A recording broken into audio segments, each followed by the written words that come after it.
Ayan, nila po sa ating lahat. Wow, Mami Ellen, napaka-supportive nga po sa EDSI. Kita naman po natin may patarpaulin pa sa mga Kalingap Edu Global supporters po. Grabe naman po talaga yung pagmamahal po nila sa EDSI. Syempre, mula noon hanggang ngayon, ang community po talaga ni EDSI ay napaka-solid.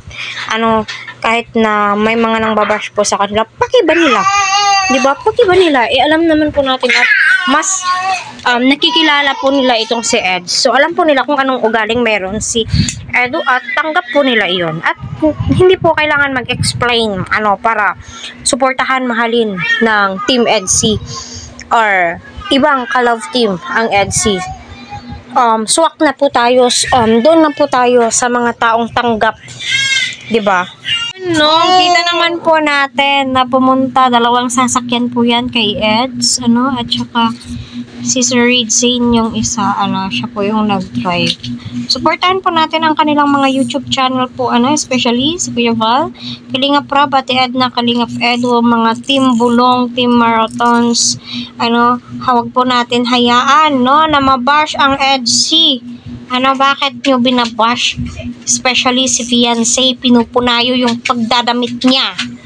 Nanggigigil ako. Totoo lang. Totoo yan, nanggigigil po talaga ako yung pinupuna si fiancé. Ay nako.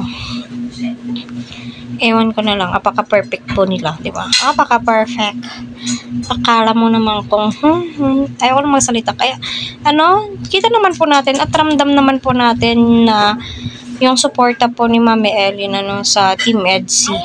Simula yung part 17, nalaman po natin na nagmamarathon din po si Mami Ellen. Always po siyang updated kung ano po yung nangyayari sa Team Kalingap, which is kontento na po tayo doon. Kontento na po tayo sa mga naririnig po natin, nababasa po natin, napakalaking tulong po iyon. Syempre, supportahan ka, alangan kasi anak, kailangan din po ng suporta. Advices ni Kalingap Edu, napaka-importante po yan, di ba? Pero gayon pa man, masaya po tayo, syempre. Napakasaya ko kapag ganito yung mga balita, di ba? Grabe po, masasabi mo po talaga. Go for EDSI.